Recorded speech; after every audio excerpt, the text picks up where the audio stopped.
é uma orfandade planejada habitualmente. Mas quando um pai, vou situar o pai, pode ser a mãe também, ele se desvia do lar, abandona por conta de interesses outros pequenos, para ter liberdade, para gozar a vida, ou porque ele não dá conta de conviver com aquilo que o lar traz como desafio, com às vezes um filho que traz uma deficiência, por exemplo, ele sai, ele compromete demasiadamente o lar. Se for a mãe, do mesmo jeito. Então, há que se considerar cada situação para não se julgar de uma forma matemática de que a ausência representa a disfuncionalidade e de que a presença representa a funcionalidade. Porque às vezes está o pai e a mãe, mas eles são pais e mães muito frágeis, se confundem, se atrapalham, se desautorizam, brigam enquanto cônjuges na frente dos filhos. Eles estão presentes, mas estão presentes nocivamente. Emmanuel usa uma expressão até quando sugere de que o processo da separação ele é legítimo e desejável quando a relação entre os cônjuges e, portanto, como pais também, ela se transforma numa calamidade, a expressão que ele usa, para os filhos.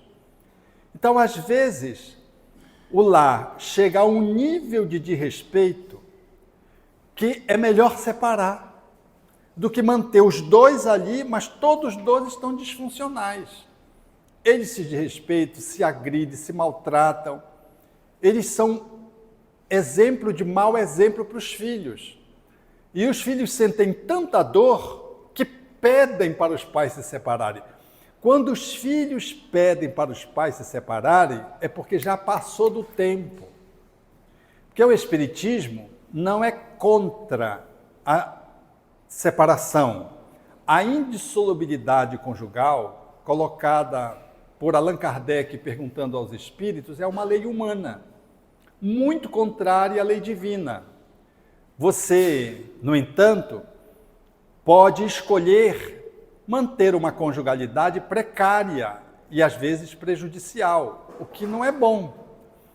O que é divino é o amor e a união sexual. Quando um relacionamento ele descamba para o desrespeito, para os abusos, para as agressões, está demonstrado, e também quando os filhos chegam a pedir, já está demonstrado que desde há muito esse casal que não procurou ajuda, já deveria ter encontrado na separação um meio de tornar aquela relação familiar menos dramática e menos dolorosa, menos. O Espiritismo não é contra a separação conjugal, ele é a favor da conjugalidade, mas ele não é contra a separação. Kardec chega mesmo a dizer de que todo o processo de separação, ele se estabelece quando nós não observamos as leis divinas. A de amor, que é a relação de amor entre o casal, que é a lei moral, e a lei física, que é a união dos sexos. Quando não se observa essas duas leis, ali a relação está rompida. E o divórcio, ele vem apenas legitimar uma relação que já não mais existe. Para os filhos, às vezes, os pais dizem assim, não nos separamos por causa dos nossos filhos, mas eles dão espetáculos de horror para os filhos. Então era melhor eles terem se separados. E quando os filhos pedem, significa dizer que os pais não procuraram ajuda e faz tempo. Mas se perguntar para os filhos, você gostaria que seus pais se separassem ou que seus pais convivessem de uma outra forma? Eles serão unânimes, de que eles convivessem de uma outra forma. Quando eles pedem a separação, é pelo abuso de que eles são testemunha. E toda criança que vê uma violência, ela é vítima da violência, mesmo sendo só uma testemunha ocular, presencial. Mesmo que a violência não seja diretamente contra ela, mas ela é vitimada pela violência entre o casal que se ofende, que se descaracterizam, que se desqualificam reciprocamente. Então, nesse sentido, nós vamos poder avaliar de que o lugar e a função está regulada, como a gente demonstrou aqui, dentro de uma linha da amorosidade. Porque eu posso não estar na amorosidade e estar nesse lugar, mas estar disfuncional, porque não tem amor. E também eu posso estar ausente, um pai. Às vezes os dois pais desencarnam. Eu tenho a oportunidade, por exemplo, de acompanhar algumas famílias. Tem uma que os dois pais desencarnaram no acidente de carro. A mais velha é que assumiu os irmãos. A princípio tutelado por uma tia, e depois a mais velha, conflitando com a tia, com o tempo, foi amadurecendo, viu que a tia tinha umas abordagens inadequadas, assumiu as irmãs. Então ela foi aquilo que a gente chama de filho parental. Foi um filho que ocupou a posição dos pais que desencarnaram. Então essas ocorrências que às vezes estão previstas, planejadas, porque algumas vezes não estão. Ainda ontem nós comentávamos no hotel, um pai ou uma mãe, quando se suicidam, não está planejado suicídio. É uma tragédia que nós não temos condições de avaliar as consequências para os filhos. Não temos as condições de avaliar. É dramático. É dramático um filho ver a ausência de um pai pela via do suicídio, ou da mãe pela via do suicídio, porque foi uma atitude cometida que não estava no planejamento reencarnatório. E o pai ou a mãe, quando fazem isso, fazem num sistema de desespero. Tem várias motivações que nós não vamos analisar aqui. Mas eles raramente incluem a avaliação ou têm conhecimento do que aquilo vai representar para os filhos, a dor que vai representar para os filhos. Que eles vão acompanhar do lado de lá, às vezes se misturando com a dor dos filhos, porque eles se sentem responsáveis por tudo que advirá da ausência deles, seja pelo suicídio, que é dramático, ou seja, por uma separação injusta. Porque se a separação ela veio legitimar a ausência de amor num casal e torná-la legal aquilo que de fato já está, por outro lado, se eu me separo simplesmente porque eu quero me ver livre dos problemas, porque eu quero gozar a vida, ou seja, por um motivo que não tem a menor significação, não é plausível, eu sou responsável. Se eu deserto desse lugar, como mulher ou como homem, eu gero um ônus para a família na qual eu sou responsável pelas consequências que advirão para os filhos, como para o parceiro ou a parceira que ficou no lar, na ausência do outro que se foi. Então, todas essas circunstâncias, como vocês estão vendo, elas merecem uma análise de per si. Cada situação, uma situação, para avaliar o grau de funcionalidade ou de disfuncionalidade que aquele lar está experimentando. Eu vou te corrigir. Boa tarde, Roberto.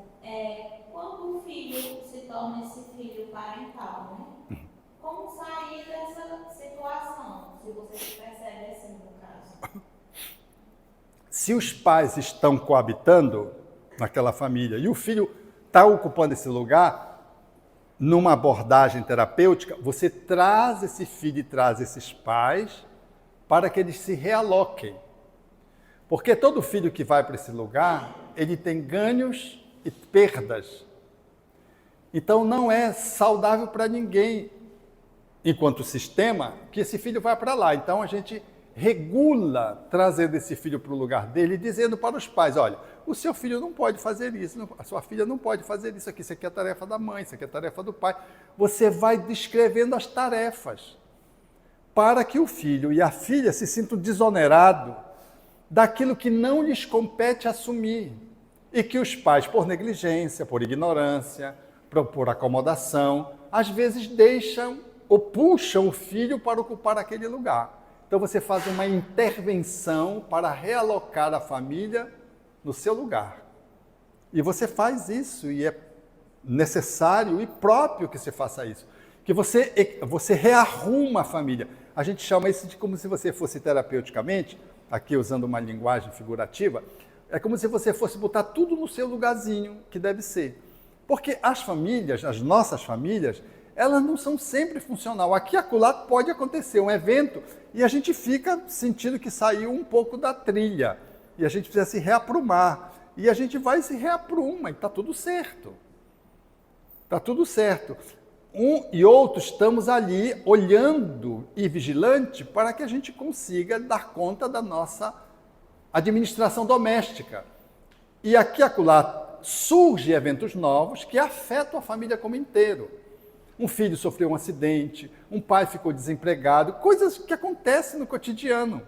E aí a gente precisa estar olhando para a família para que quando surgiu aquela encrenca, aquele problema, aquele conflito, avaliar se a gente está dando conta de resolvê-lo sem perder a funcionalidade, ainda que esteja onerado pelo problema, mas a gente está funcionalmente resolvendo o problema.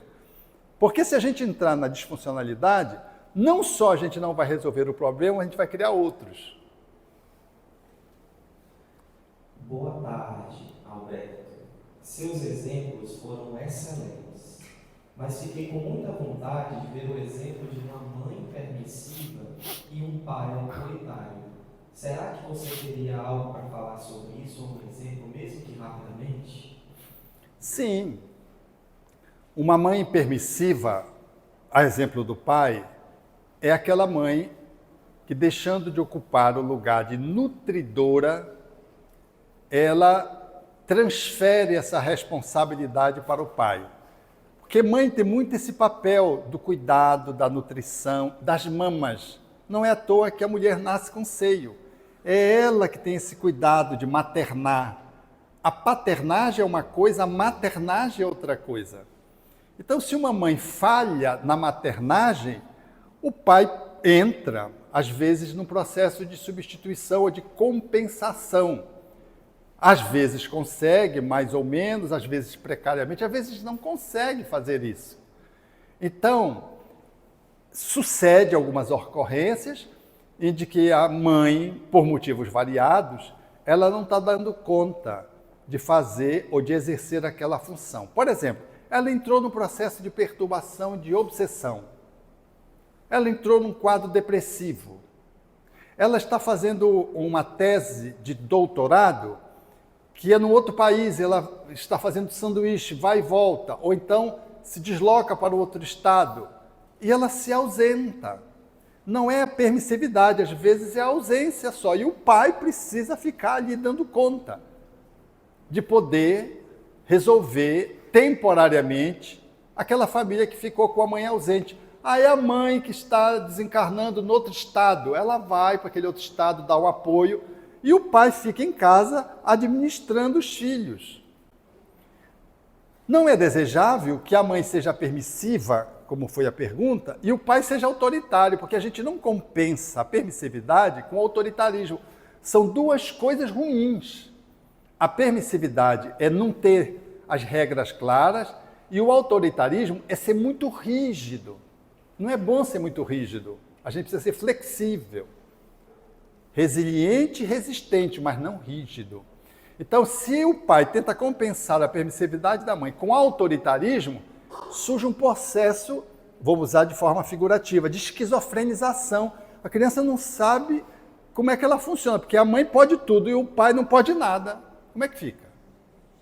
Então, vai criando um problema psicológico nas crianças muito ruim. Se a mãe é permissiva, o pai precisa assumir a autoridade do lar e procurar compensar a ausência ou a permissividade da mãe, regulando as regras e assumindo. Ah, mas assumindo por quê? Porque, suponhamos, ela entrou num processo de alienação mental, descompensou e desenvolveu um quadro psiquiátrico crônico, sofreu um acidente, depois não voltou à sua sanidade. E ali o pai, e aí tudo que você perguntar para ela, ela diz sim.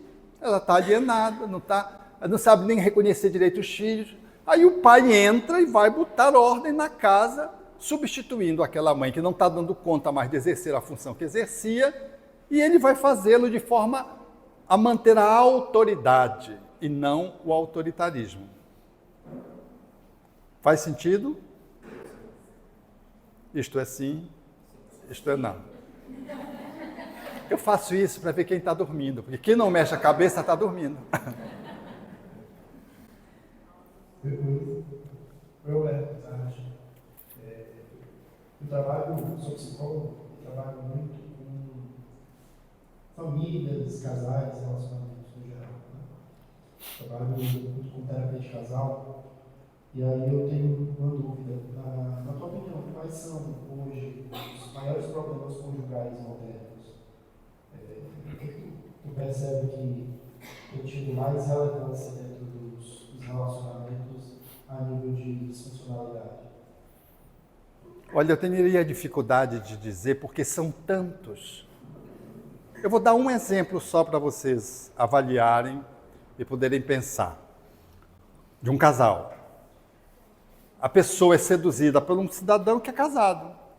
Ela diz, você é casado. Ela diz, não tem problema. Ele diz, mas como não tem problema? Para mim tem, você é casado. Ele diz, não, a minha esposa me traiu e a partir daí nós estabelecemos um casamento aberto. Então ela pode ter o relacionamento que ela quiser, eu posso ter o relacionamento que eu quiser. Aí a pessoa disse, mas eu não quero esse tipo de relacionamento para mim, eu não aceito casamento aberto. Para mim o casamento pressupõe um relacionamento a dois, de fidelidade. Ele disse, mas não tem problema, vai ser fiel, você pode falar com a minha esposa. E quis conectar ela com a esposa. Vocês estão entendendo como é? O ser humano ele é tão surpreendente que o que você pensar hoje tem. É sério, gente.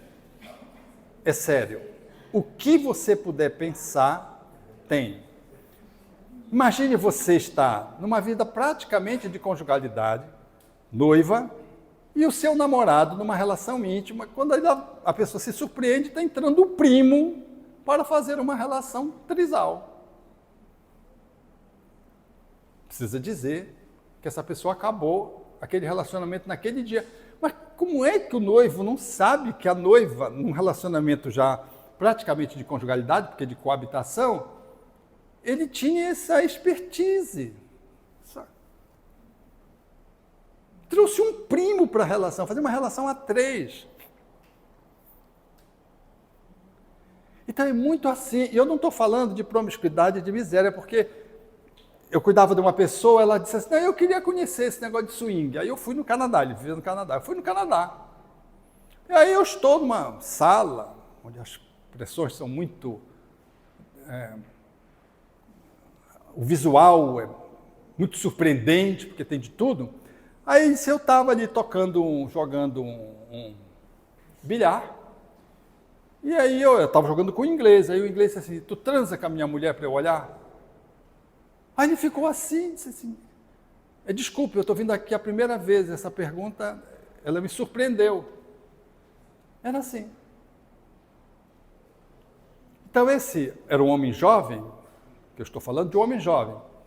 Disse assim, então depois achei uma mulher interessante, aí eu quis experimentar, transar com ela. Eu perguntei, nós podemos transar? Ela disse, espera aí que eu vou perguntar para o meu namorado. Ela foi, levantou, perguntou para o namorado. Quando voltou, disse, não, tudo bem, agora nós podemos transar a três, porque tem um outro ali que quer transar comigo. Não. Gente, era o Canadá. Eu não estou falando de Brasil e periferia, estou falando do Canadá. Eu não estou falando de um país poligâmico. O que eu estou querendo dizer? Eu estou querendo dizer que as referências de valores e de princípios, elas estão muito esgarçadas. Aonde tudo parece que é permitido. E tudo parece que deve se tornar lícito. Então, o casal, quando deixa que alguém entre na relação, é porque essa relação está frágil. E isso eu gostaria de dizer. Quando a gente quer transar, fazer um trisal, transar a três, em grupo, porque tem isso, né? Tem alguma coisa muito errada com você e com a sua parceria. Está muito errado. Há um fenômeno de desamparo no ser humano muito forte. e a gente vai buscar um outro que cubra esse buraco que está na gente. Mas o outro também está com um buraco dentro dele. Aí começa uma relação a conta não fecha, porque os dois são desamparados, os dois são carentes, os dois são abandonados. Aí não fecha, porque um bom relacionamento é você estar bem consigo mesmo. O pré-requisito para uma boa relação a dois é eu estar bem comigo mesmo. Vou usar uma expressão, bem casado comigo mesmo. Mas não é com aquela mulher que fez uma celebração com presença de jurista para um casamento dela com ela mesma. Ela fez uma celebração, convidou todo mundo. Quem é que estava casando? Era ela casando com ela mesma. Não, ela separou 2 anos depois. Ela separou porque ela sentiu muita carência.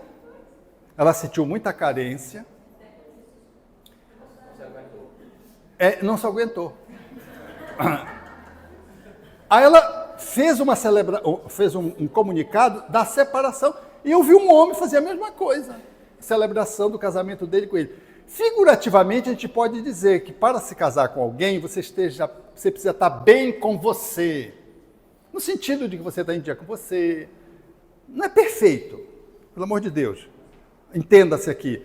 É você estar em dia com alto amor. Fala lá de Jesus, amar o próximo como assim. Não, primeiro eu, para que o outro entre numa relação, sobretudo de conjugalidade, que é uma relação muito íntima, muito intricada, muito desafiadora. É uma relação de espelho. É que a minha esposa, alguém fez uma pergunta, eu quero aqui deixar, que nós ficamos de responder. De espelho, quanto mais próximo a relação, mais nítido pode ser o espelho de que você pode se valer para se ver. Porque um pipoqueiro que está ali, ele é um espelho circunstancial, ele passa. Mas uma pessoa que está convivendo com você, dormindo a mesma cama, não sonhando os mesmos sonhos, como diz o poeta, esse é um espelho fidedigno, porque ele está com você. Então está próximo de você, ele te revela a irritação que você sente dele, o afeto que você sente por ele, a complicação, o ciúme, a agressividade, tudo diz respeito a quê? A uma relação que está posta na dupla e que tem a ver uma parte comigo. Se eu quiser só olhar para o outro, eu continuo na alienação, só olhando que o outro faz isso, que o outro faz aquilo. Mas se eu quiser me conhecer, eu olho-me através do outro. Pelo que eu estou sentindo em relação ao outro isso. Porque eu estou... Então, é aí que entra a relação a dois de desamparo, de abandono, de vazios existenciais, onde duas pessoas vazias se encontram e continuam vazias, porque elas não se amam. Elas estão esperando que alguém as complete. Aí surgem esses expedientes para compensar. Surge a droga, surge o trisal. Aí vai surgir dessas confusões. Na tentativa, o álcool, o grupo, as baladas, dos carnavais fora de época e na época, aonde a pessoa, veja bem, como é que eu vou para um carnaval e aí diz, não, eu vou ter 4 dias de liberdade, significa dizer que você está preso na relação? Você precisa de 4 dias de liberdade? Você está dizendo que você está preso? Mas aí a gente vê um e outro se concedem liberdade por 4 dias. Esse casal está muito ruim. Tem um buraco nessa relação. Porque eu preciso de um carnaval para compensar as dores que o casal está sentindo. Está muito ruim. Então, quando entra uma terceira pessoa, ou uma quarta pessoa, ou um grupo, significa dizer que eu não estou em dia comigo mesmo, no exercício do alto amor. E aí surgem todos os expedientes pelas redes sociais, especialmente, possíveis, nos quais as redes sociais mediam os desencontros. Sobretudo as redes sociais mais precárias, porque se você vai para uma rede social mais refinada, você encontra salas onde você qualifica com quem você vai conectar-se e você tem chances de fazer um processo de conhecimento como se estivesse num processo próximo do processo vivencial. Mas se você entrar num site desses mais comuns, que eu não vou dizer o nome, está muito ruim, porque ali tem os exploradores, ali tem o Boa Noite Cinderela, ali tem as pessoas que se passam por outras e você não sabe. Gente, tem de tudo no mundo, que é esse que também se revela pelas redes sociais. Então eu diria que os casais, eles revelam o quanto cada um está distante de si mesmo. O quanto eu tento encontrar alguém que me preencha, que me faça feliz, que resolva meus conflitos. E quando eu entro para uma relação achando que o outro vai me fazer feliz, eu estou perdido, porque eu estou colocando um fardo na costa do outro que o outro não dá conta. É muita arrogância a gente achar que faz feliz alguém. Se a gente conseguir dar conta da gente e viver bem com a gente, olha, alto amor. Mas a gente achar que é capaz de fazer feliz alguém, é muita ignorância acerca dos relacionamentos humanos, do que é o ser humano. Eu compartilho com alguém, eu contribuo para a felicidade de alguém, se esse alguém está no movimento da direção da felicidade. Eu posso ajudar alguém a fazer um caminho para dentro, profundo, e na interação nós nos enriquecermos. Mas eu não substituo alguém sobre a governança que ele tem sobre a sua vida, eu vou e substituo. Eu me lembro, quando eu era bem jovem, eu coordenava grupo de juventude. Então, eu fui chamado para um casamento que tinha se estabelecido de forma muito espontânea e rápida e que tinha surgido um conflito. O casal tinha 7 meses de casado. Então, o jovem me disse assim, ela disse, a menina, não, eu disse para ele, eu digo menina porque eram nessa faixa de 18 anos, 19 anos, ela disse assim, eu disse para ele que eu não amava suficiente para casar, ainda não amava. E ele me disse que ele me amava tanto que ele me amava por nós dois. Poético, não é isso? Lírico. Mas não é verdadeiro, ninguém substitui ninguém. 7 meses, ela estava apaixonada por outra pessoa. Não deu conta de manter a conjugalidade por ele. Mas isso que eu estou falando de jovens, acontece com os adultos. Aí as relações ficaram muito fugazes, muito estáveis, as pessoas não querem compromisso, não se envolvem com ninguém, passam um pelos outros, e aí a pessoa, quanto mais passa, mais ela vai ficando esgarçada emocionalmente. Porque as relações, elas ficam muito superficiais, sem repercussões profundas. E elas vão acabando por sedimentar dentro da pessoa esse sentimento de desamparo, de insegurança, de autodesamor. Ninguém gosta de mim, ninguém me quer, ninguém... Onde é que está o meu amor? Onde é que está a minha metade? Onde é que está o príncipe? Onde é que está a princesa? A pessoa se esqueceu dela em algum lugar. Ela se ausentou de si. Ela está querendo que alguém ocupe o seu psiquismo, ocupe o seu que fazer, ocupe a sua dimensão existencial, substituindo-a. É impossível isso. Nenhuma mãe faz isso pelo um filho. Porque a gente não toma água pelo outro.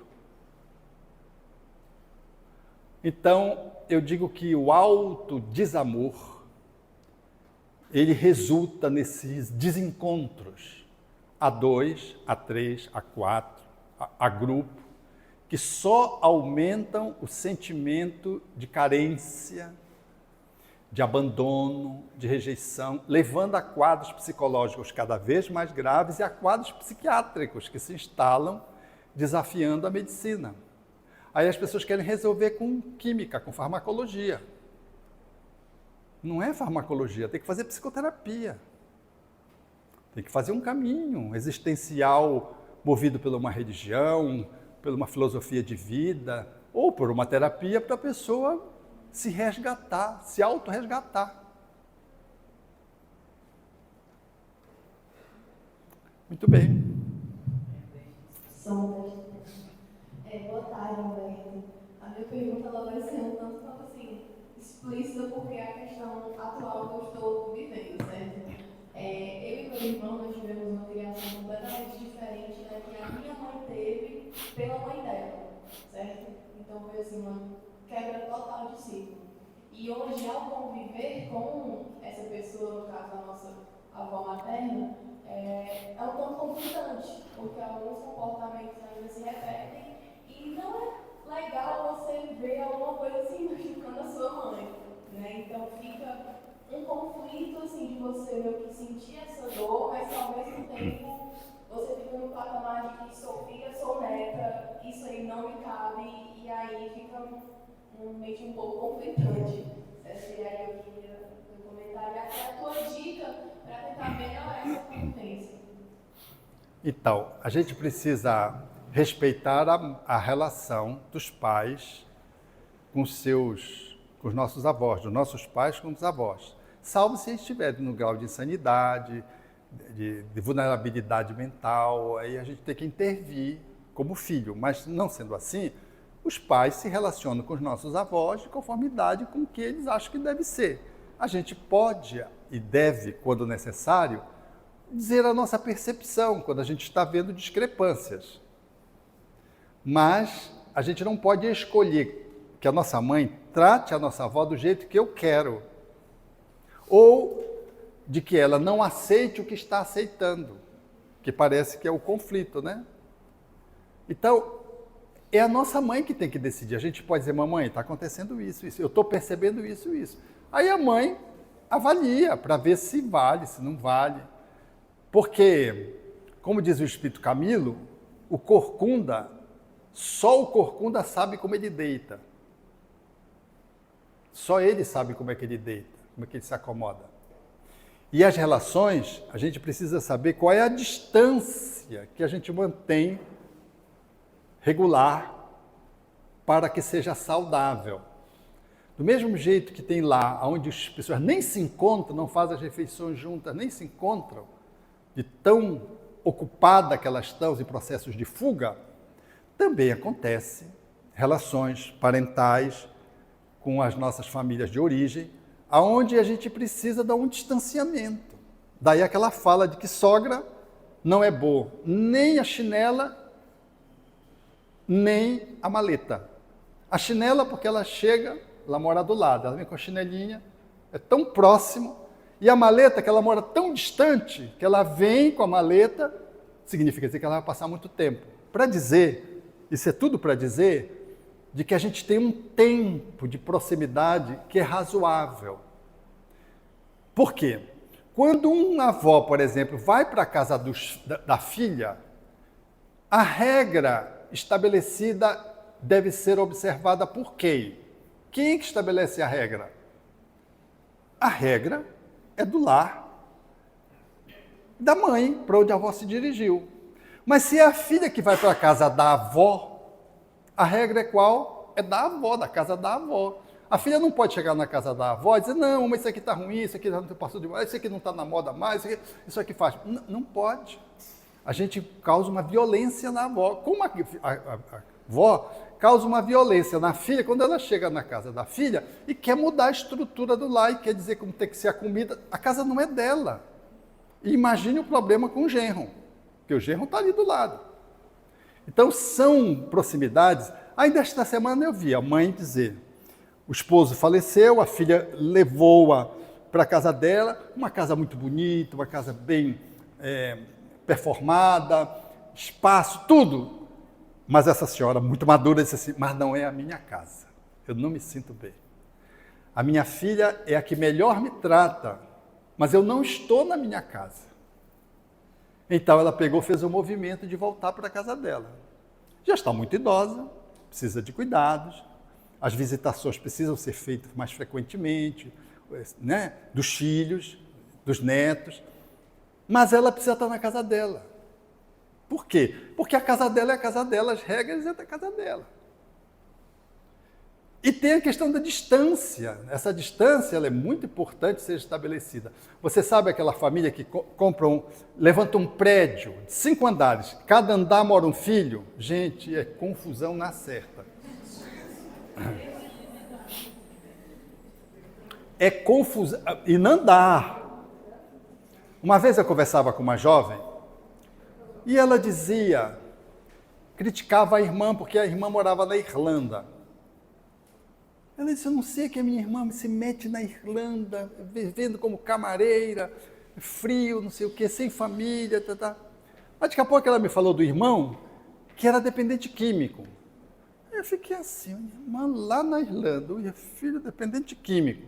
E ela vivia com a avó, que foi a pessoa que o criou desde pequena. Ela nunca coabitou com a mãe. Quando eu fui me adentrar na situação, a mãe ela tinha um transtorno mental.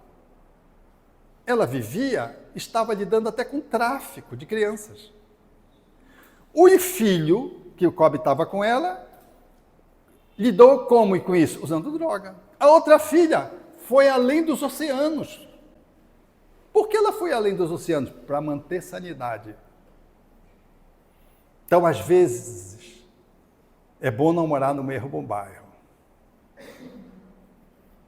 Às vezes, não é bom morar na mesma cidade. Às vezes é melhor morar em Belém.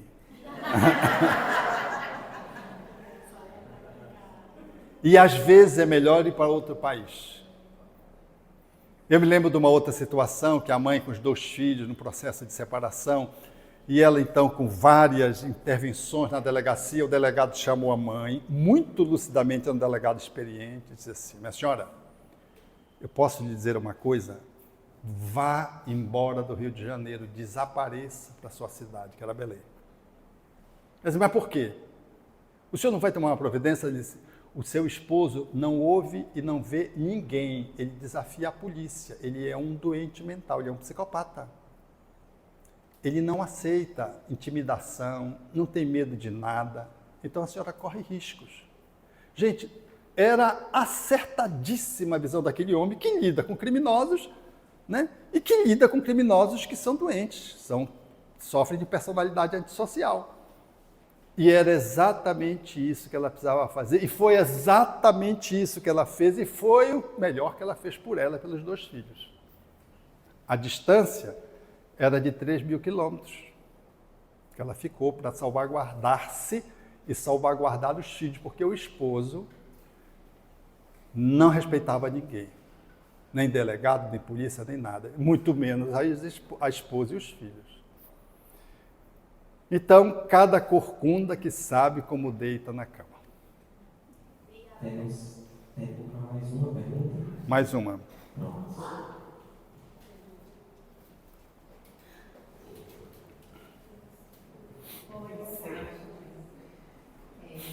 Você já pode responder essa pergunta aqui, que era mais ou menos nesse sentido, assim, porque eu me separei no passado e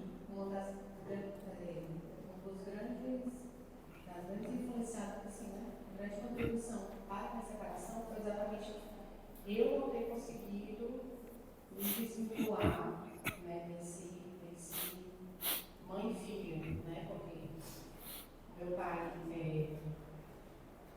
é violento e tudo, então a minha mãe sempre ficou nessa figura que você mostrou mais cedo, tipo assim, nós endeusávamos nossa mãe e nós endemoniávamos nosso pai.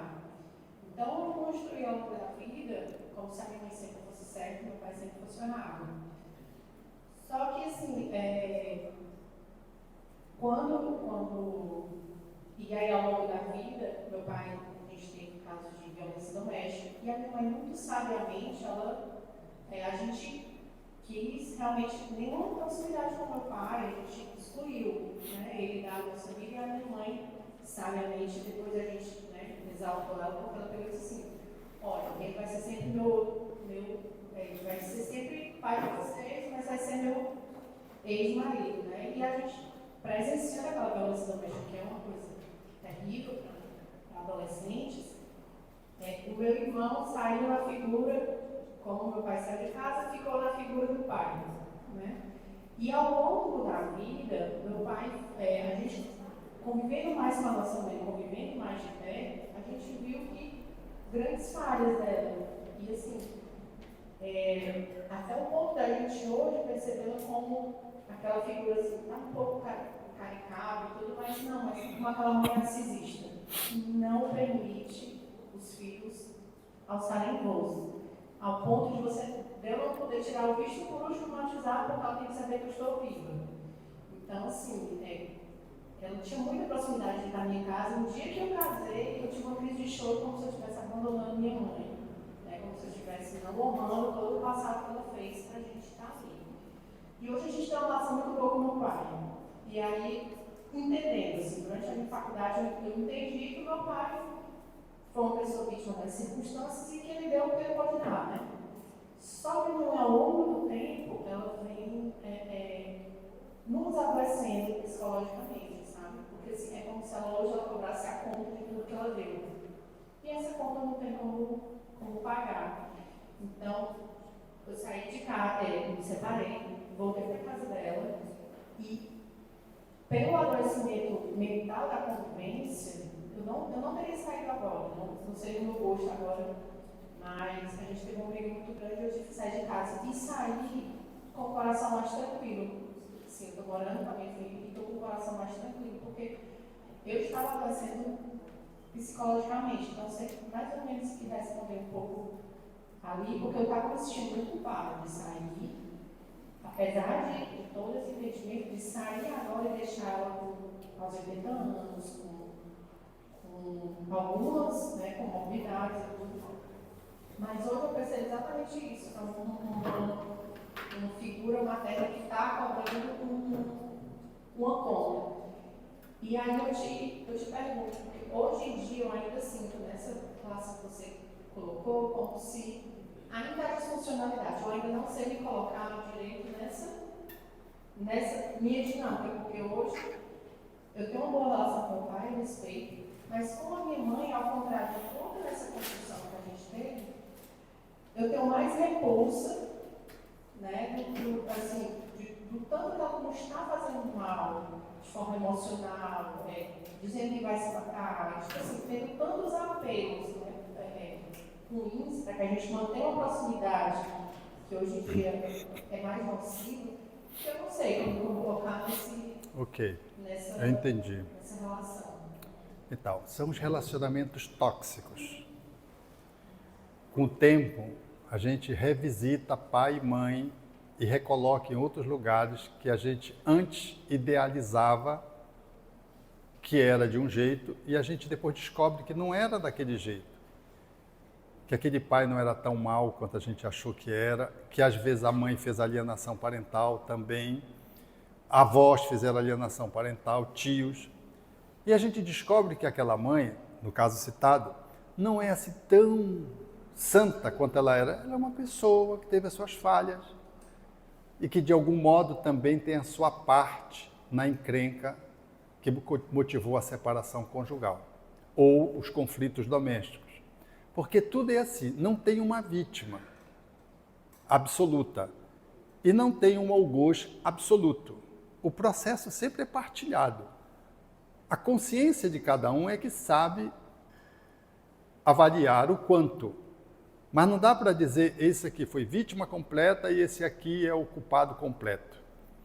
Então, nas relações, quais a que você narrou, são relações conflituadas, tóxicas.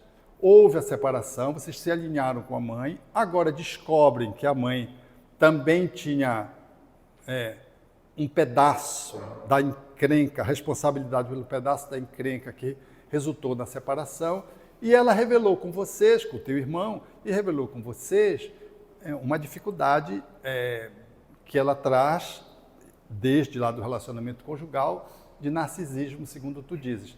Então, é assim mesmo. As pessoas, elas são o que são.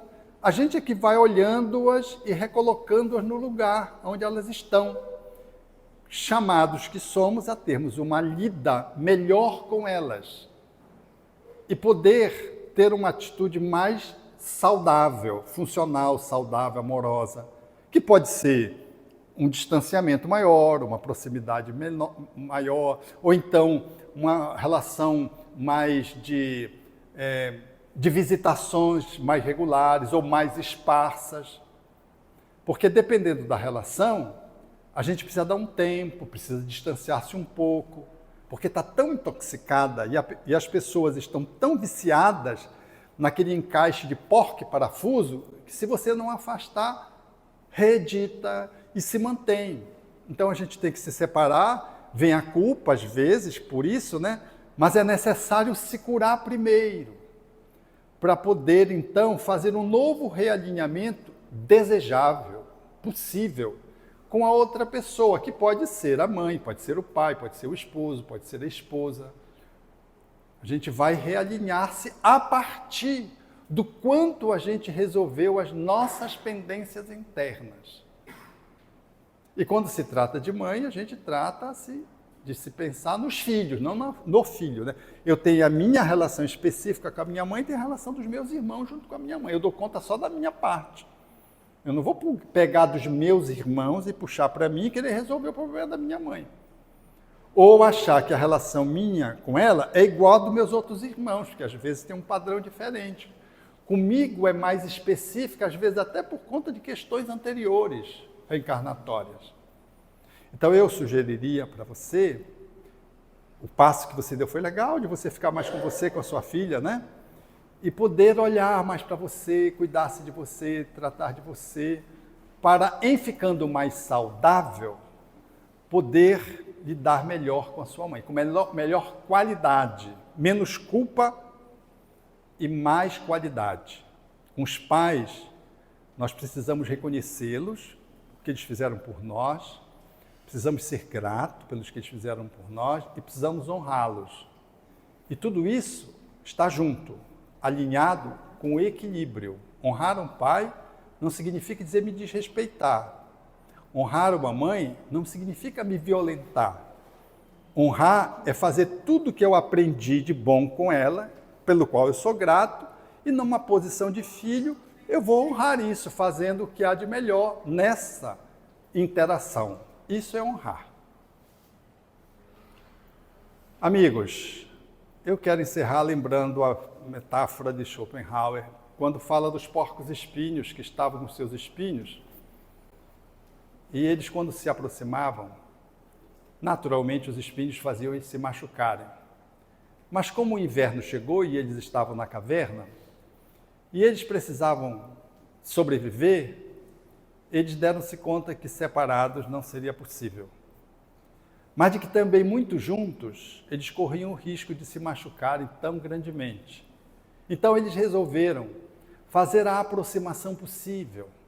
E dando um pouquinho para frente, um pouquinho para trás, eles foram ajustando-se, de modo que eles pudessem ficar o máximo juntos possíveis para assegurar a sobrevivência em função do frio que estava, assegurando pela proximidade o calor, sem que essa proximidade fosse suficiente para que eles se machucassem tão gravemente.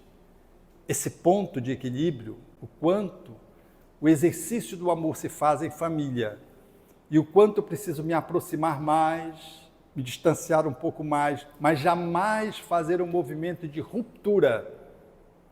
Ainda que eu vá para além dos oceanos, isso não deve representar uma ruptura, deve representar uma escolha de distanciamento possível, plausível naquele momento, até que eu encontre uma outra forma de chegar mais naquele que está tão distante de mim geograficamente.